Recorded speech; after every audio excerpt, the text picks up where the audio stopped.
नमस्कार। आज मोर air kitchen को आपण मानक स्वागत। आज नुआ रेसिपी आम देसी स्टाइल चिकेन आलू तरकारी रांधिबा। चलो रांधिबा। मुझे 500 ग्राम चिकेन नहीं भल भाव धोई ने चिकेन को। मसला नहीं टमाटो अदा रसुण पेस्ट पियाज काटी गुजराती दालचीनी कंचा लंका नहीं देखो मुझे आलू को भाजी देती आउ टे भाजीदबा आम भाजीदे आम ए कड़े तेल पकेबा। तेल गरम होगा पर आम कि चीनी पकेबा। चिली लाल होगा पर्यंत आमको वेट करिया पड़ो। चीनी देखु लाल हो आसलानी। एबे आम गोटा मसला रखिथिबा। एबे आम गोटा मसला को पकेबा। एबे आम पियाज को पकेबा।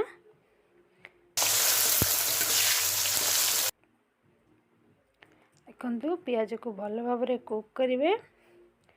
पियाज लाल होगा पर्यंत आम गैस को मीडियम रे रखिबा।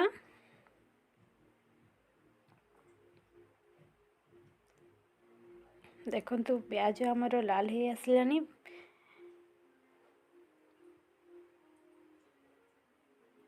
एबे आम अदा रसुण पेस्ट को पकेबा। देखु मुझे अदा रसुण पेस्ट को पकईदेली। देखु एबे भल भाव कुक कर नबा।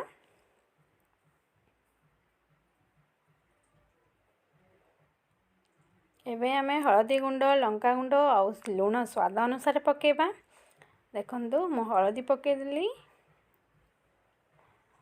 लंका गुंड पकईली। आपण लंका जी खाती से अनुसार भी पकई पारे।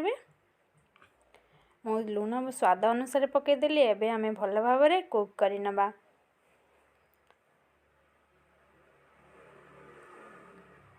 एबे आम कटा जाइथिबा टमाटो को पकेबा। वीडियोटी भल लगे like and share and subscribe निश्चिंत करेंगे। चलतु एबे आम बनैबा। देखु एबे मसलाटी आमर भल भाव रेडी आसलानी। देखु लाल भी हो गलानी। आपण घरे बनातु। भल लगे कमेंट रे निश्चय जनइबे। देखु आम गोटे देसी स्टाइल आलू पकईकी आम झोल करवा। चलतु बनैबा। एबे आम रखिथिबा चिकेन को एबे आम पकईदेबा। देखु मुझे चिकेन को पकईदेली। एबे आम मसला सहित ताकू भल भाव कुक करवा। देखु मुझे कुक करुची। देखु एबे मु चिकेन पकई सारी एबे मु कुक करुची भल भाव। गैस मीडियम रे रखी कुक करेंगे। देखु एबे हमर चिकेन टी को कितने सुंदर भाव देखा जाउची।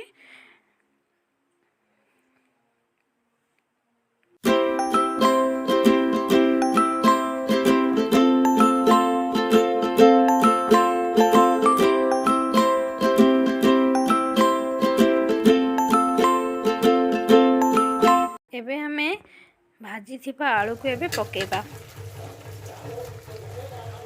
मुझे भजा जाइए आलू को पकईली। एबे आम भी भल भाव गोले दबा। जेहेतु यहाँ आम भजा जाइए आम अल्प कषी तादेह पानी ऐड करवा।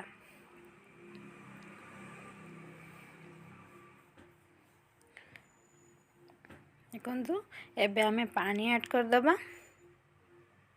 पानी बेसी देबे नहीं। देखु आमर एबे रेडी हो गला चिकेन आलू तरकारी देसी स्टाइल। अपन घरे बनातु और खातु। केमिति लागिला कमेंट बॉक्स रे निश्चिंत कहतु। Thank you.